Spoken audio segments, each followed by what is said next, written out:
David Zaritsky for the Bond Experience. Welcome back. I am joined again by my friend from Norway, Morten Steingrimsen. Morten, welcome back to the show. Well, thank you. Thank you for having me. Absolutely. You look healthy and you look well. Well, thank you. Likewise. See, I think that's the trick, right? In a pandemic is to stay healthy and well. Simple things. Yeah, I think so. And, try to, do as much exercise as possible and eat healthy. I think that's, yeah, quite important. Absolutely. Now, for some people, maybe just only a few, we have to reintroduce you a little bit. So you really are, I would say, you're very humble, but you're kind of a representation of your environment, of your geography. Your channel is literally called James Bond Norway. So what is James Bond Norway all about as a channel? Well, as a channel, it's basically about everything that has to do with James Bond. Of course, it has to do with, lifestyle and traveling and, about good drinks, Negronis and martinis. But also, covering, all sort of news. For example, when, No Time to Die was delayed, I tried to, publish news about that. And so I tried to, update as much as possible from, yeah, whether it's in Fleming related or something to do with the Bond fandom, like the Bond experience, or if it's something to do with James Bond and Norway, the connection between the two things. It's so basically about everything. But I think your channel is so intriguing, so engaging for people, including myself, is that you make a point of intersecting Bond with your everyday life. Like you're very much into the lifestyle, and I know the brands engage with you, so you'll wear sunglasses out in the wild, or you may be in the Cannes Film Festival and you're wearing an Oliver Brown shirt, and it's just kind of this hidden moment that I think you do very flawlessly. But I think a lot of people don't realize that you've got one foot in the James Bond fandom world, but you actually have another foot firmly planted in what you do for a living, literally what pays the bills, what keeps the lights on, and that you do journalism, you do reporting in the entertainment industry. Could you tell us a little bit about that aspect? Yeah, for many years I've been a film journalist, writing for film magazines, newspapers, online newspapers, blogs, for TV, pretty much everything. So it's I think that a lot of the Bond fans, they're also film geeks. You are a geek as well. And love all sort of movies. And I think that when I was growing up, I always had a passion for movies, but also for television. And I was originally going to be a film producer, but then I decided that I wanted to work with movies and television when it's already done and finished. Like with communicating and writing about it. So I felt that that was more in my that was really my big interest. So I've probably been writing about movies and television since 2005, and I was Wow. at that time in 2005.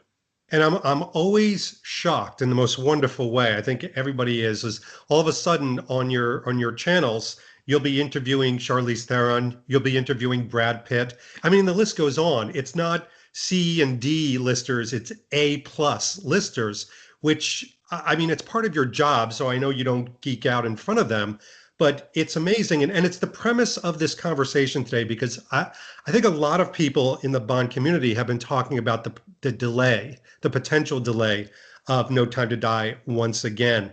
I wanted to get your perspective because you're not only a Bond fan, you truly are an insider in the industry. You understand the workings of the industry. So I have a very general question to start with. Do you think No Time to Die will be delayed? Yes. Okay, Yeah. moving on. Yeah. Why do you think it's going to be delayed? Well, I think that obviously I don't have any inside information from Eon or MGM or Universal, so it's just my view and take on it. But I think that for the moment being, most cinemas in the world, they're not open, they're closed. and there are many restrictions. For example, in Norway, I think that the cinemas opened in May, but there are so many restrictions, like you can only have maximum 200 people for each screen, and it's just very difficult to make enough money with so many restrictions. And I think that, you know, a lot of the health experts, they're talking about, you know, a second wave, you know, after the summer, and I think that, you know, maybe some countries will be on lockdown again around the world. So I think it's just, you know, if I was MGM or Universal, I think it would be too risky to release the movie in November. And I think it's, you know, most other studio movies, they have been postponed to next year.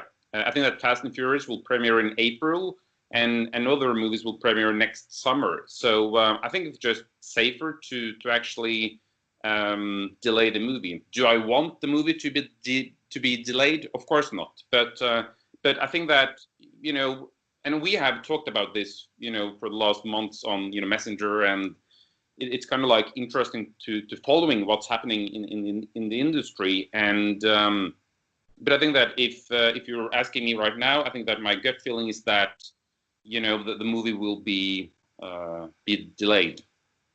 And when they consider a delay, I mean, as what you know, just kind of from being within the entertainment industry, how far out do they have to make that decision? Because I assume they have to consider a certain amount of preheating and marketing that they either need to spend or not spend. Yeah, I think it's interesting to look at Tenet, because that was going to premiere many weeks ago, but that's already been delayed 2 times. Now I think the movie is going to premiere in August. But the latest information is that Warner Brothers, they want to postpone and, you know, push the release until next year. But Christopher Nolan, he's very eager to have this movie to get people back in the movie theaters. But the studios, they're, you know, really concerned about the current situation, and many studies around the world also shows that you know, people are not really ready to go back to the cinemas. They don't think that it's a safe environment. And for studios, they have to prepare many months in advance. And with the case of No Time to Die, they, of course, they started the marketing last year with, you know, with the trailer and, you know, with the posters and with the press releases, the press launch, you know, you name it. And but they have to restart that engine again, and they would at least need 3-4 months to build up and you know, engagement and also awareness, because I think that most people, of course, we are, you know, reading about No Time to Die, you know, almost on a daily basis, and we, you know, we keep track on all the news. But for the general audience, you know, they're not aware that most of them are not aware that a new Bond movie, you know, will premiere in November or next year. So they have to create a lot of awareness.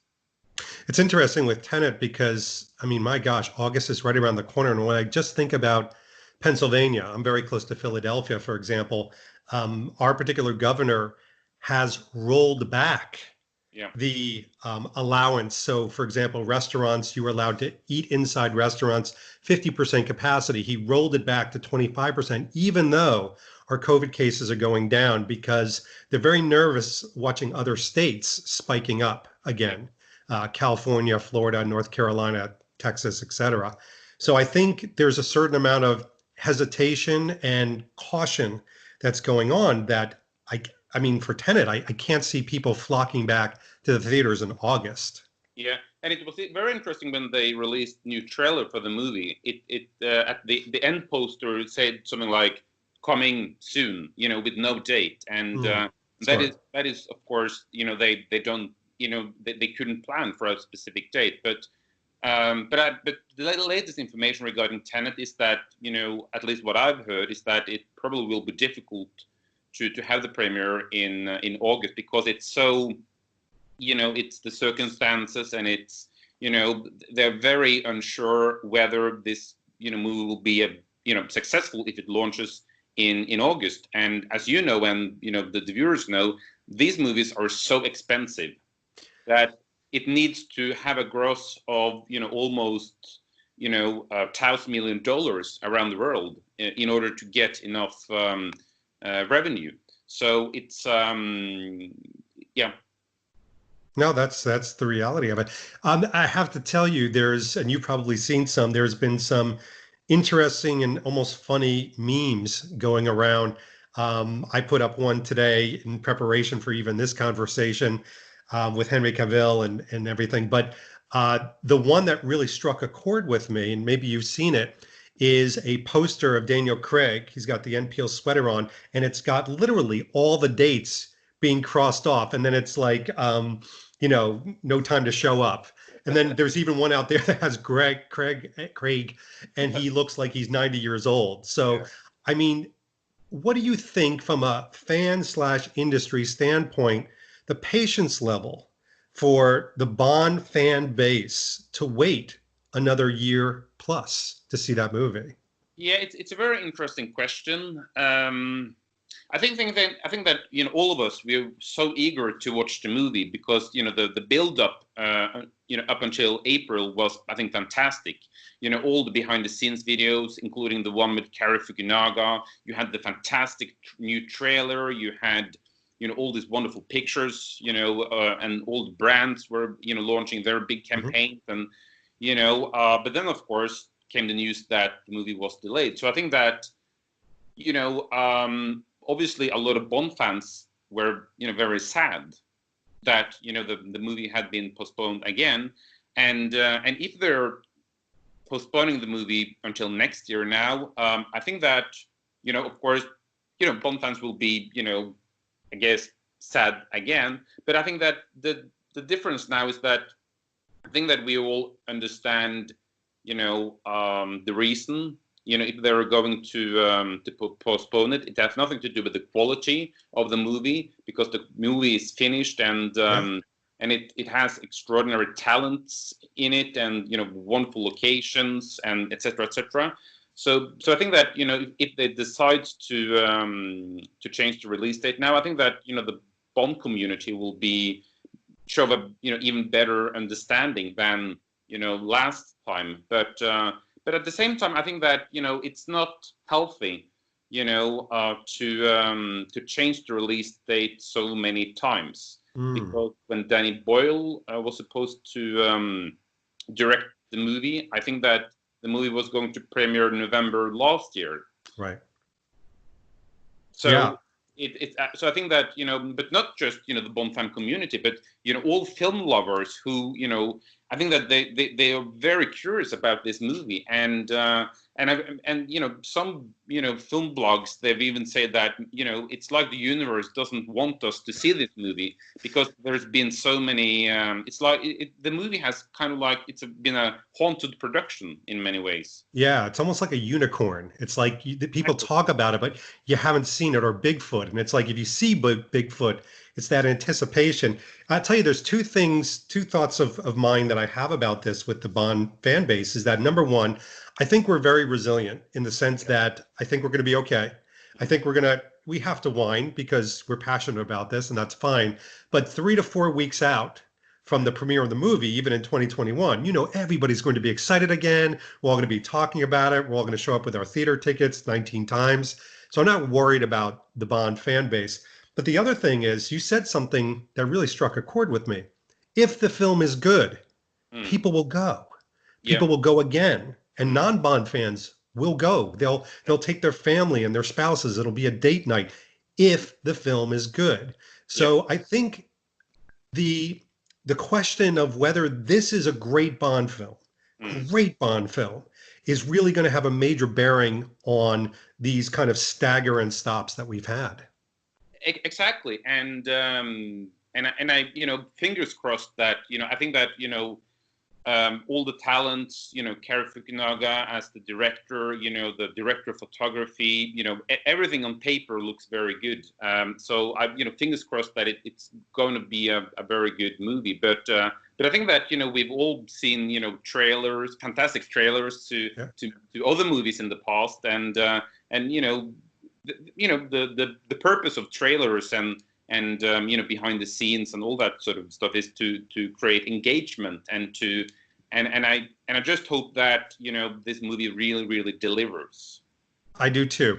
I have to tell you, since it's just you and um, I remember seeing one of the Spectre trailers, the one with Mr. White going, you're a kite dancing in a hurricane. You hear ding, ding. And I was flipping out. I thought it was the most amazing trailer. And now, Spectre, as it sits with me, is okay. I'll take it. It's a Bond film. It's better than a punch to the throat, but it's not a phenomenal Bond film. No. So I think you're right. I think we need to kind of measure the trailer. But here we go. I got a big question for you, and only you can answer this, and I'll tell you why. I don't think it's a secret that you've got a very healthy professional relationship with Netflix. You do a lot of interviews with them. You get sneak peeks of movies. It's a part of your profession. Netflix, video on demand, is a big part of your life, even your professional life. Why wouldn't video on demand work for No Time to Die? Well, I think it actually would work, and the reason why is because I'm not that old, but in my life as a film journalist, I have been so many times I've been mistaken, because who would have thought that Netflix would buy cinemas, but they did that. I would never imagine that Martin Scorsese would have made a movie for Netflix, and there's been so much industry changes throughout the years, and I've heard that many people say that a James Bond movie will never premiere on an on-demand platform, and I think it's for Eon, for MGM and Universal, of course, the theatrical experience is very important, and I always want to see a Bond movie on the big screen, because of those movies are made for the big screen. But there, especially during the last months, there's been so big industry changes, and very big movies have been premiering on Apple Plus. You have very big movies premiering on Netflix. And on other platforms, and so I think that there has been a huge changes the last months, and I think it also have changed habits, because now people are getting used to watch these very big expensive movies on their computer or on their television in their living room. So I think that as a general rule, you can't rule out anything in the future. And I've also heard and read that Netflix, they are interested buying MGM.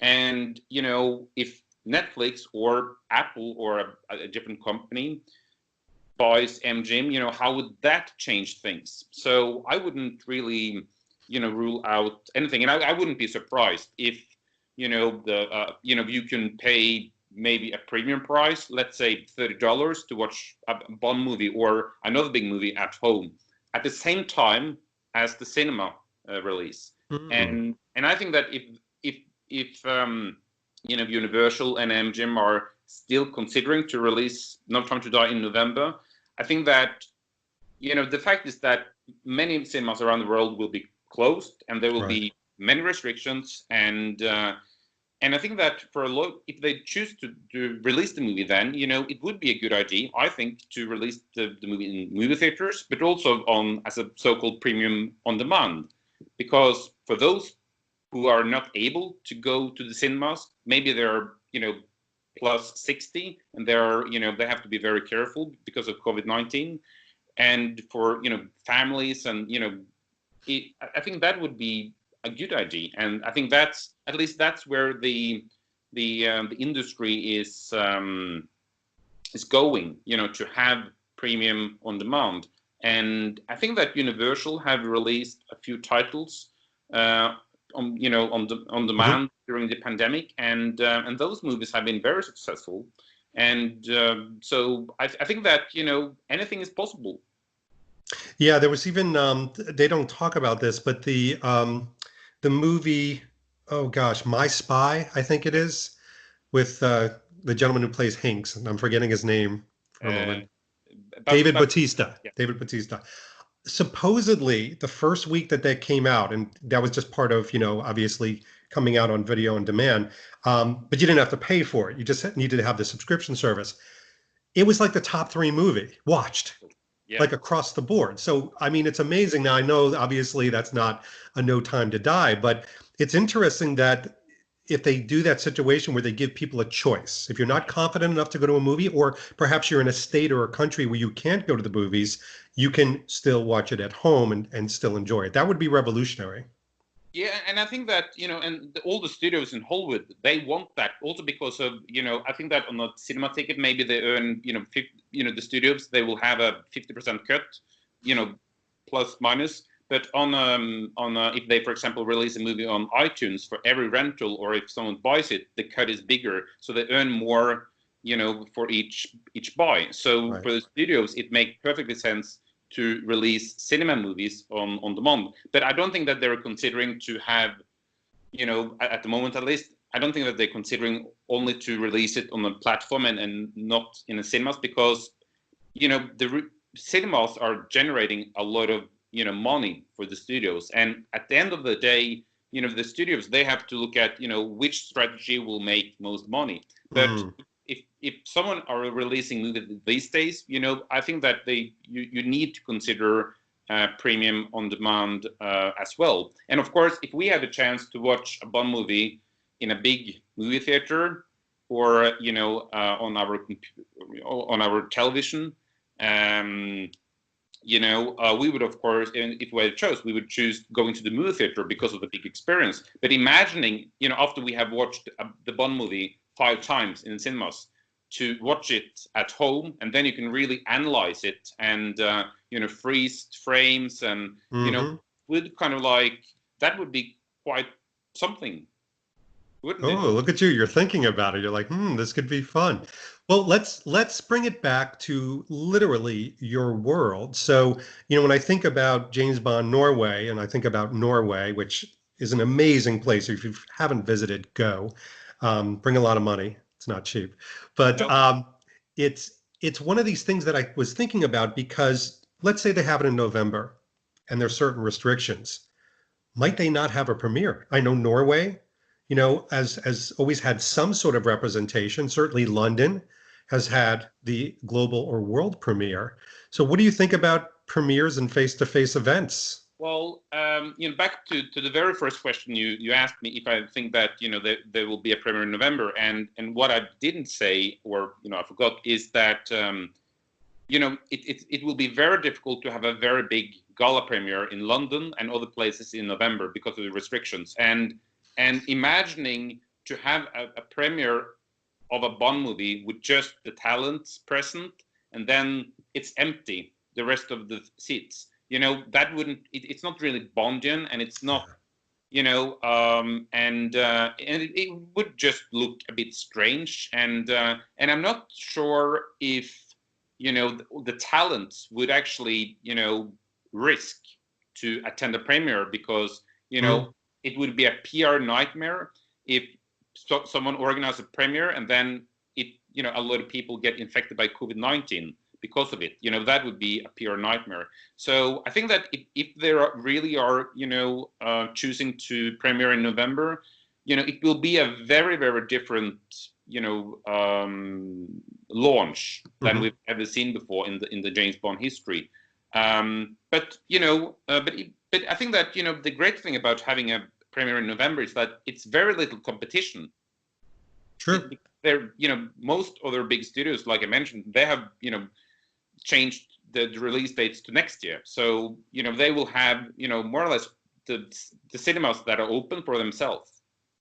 Yeah, and so the other thing is, if it's just the actors, if there isn't a group or series of people, it's not a celebration.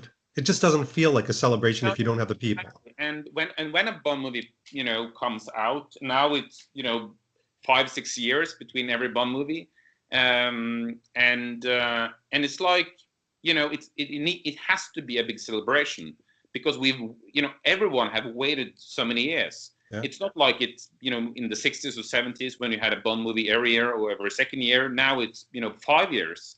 if not more, if the release date is changed. So it's, and also, can you really do a big celebration when, the world is going through this pandemic? I'm not sure. Yeah. So, Even yeah, just from a moral standpoint, but also the optics sometimes as exactly. well. But I would really like to see the movie as soon as possible, but I think that that part of me, there's another part of me who's like looking at all the facts, and if we look at all the facts, it doesn't look good for November, and I want the movie to premiere in November, but I highly doubt that. Okay. All right. So last thing we're gonna do, we're gonna actually do a little role play. All Oh, right. But you get to be yourself, and I get to be me. So we're gonna transport ourselves to the day and the time that Eon announces that unfortunately they've got to delay the movie to 2021. We're not 100% sure that's going to happen, but I just want to kind of play through this a little bit. So here we go, and I'm going to break the news to you because you haven't been off social media. You were interviewing Tom Hanks or Judd Apatow or something like that. So Morten, I don't know if you read or you've been scrolling through Instagram, but No Time to Die has been delayed to 2021. How do you feel about that? wow, that was it. I think it was expected, David. The writing was on the wall. Did you pull a Sam Smith on me? Yeah. All right, so you still have your humor about this, other than you're Yeah. hearing it. So you're not surprised at all. Now, I wouldn't be, shocked, and because I think that we've sort of prepared for this now. I think that last time many people weren't really prepared, and the news about the delay came as a shock, but now I think that people will be very understanding because of what's happening in the world, and even though we love James Bond and other movies very much, I think that health comes always first, and I think it's we shouldn't no studios or we should take any risks. That's a great attitude. That's fantastic. I'm gonna try to adopt it as much as I can, for sure. Yeah. All right, so Morten, thank you for this conversation. By the way, besides James Bond Norway and a lot of different social channel links that we'll put below, I hear rumor that we may be able to see you in a movie in August potentially. Now, in the background, but is that true? Yeah, it's it's true, but I don't know if I've made the final cut. But can I say the movie? It's Tenet, right? Yeah. That's amazing. So they filmed in Norway. They filmed in Norway. In Norway, I think in the past it's been very difficult to attract foreign productions to Norway because it's, like you mentioned, Norway is very expensive. But Norway introduced an incentive scheme, so that's attracted a lot of productions. Mission Impossible, No Time to Die, and Tenet, and the new Nolan movie. So Nolan shot in Oslo, the capital of Norway, for a few days, including at the Norwegian Opera House. Now you play in Tenet, you play an assassin. You've got two Uzis, and you're like spraying bullets all around. Is that right? I can't. I had to sign a non-disclosure agreement. So but no, it's not. It's not a big part. It's okay. And I'm not sure if people will be able to see me. I'm not sure if I'm able to see myself either. There are no small parts, only small images. No, but it will be interesting to see if Tenet actually arrives in August, because if the movie premieres in August, and if that's a successful launch, that could probably change, what Universal and MGM are considering at the moment. Because if Tenet and then Mulan, the new Disney movie, if both those movies are successful, I think that it shows that it's possible to make to be successful under the pandemic. But true, we're all going to be watching. I know you will be. For sure. Morten, thank you so much. Yeah, thank you. This has been David Zaritsky for the Bond Experience. We'll see you all real soon. Take care. Thanks for watching this episode. If you want to be up on the latest from the Bond experience, just click on this subscribe and subscribe to our channel. You're going to get all the latest and greatest information, plus some exclusive content. And by the way, speaking of content, here's something especially for you, just because we know you. Talk to you soon.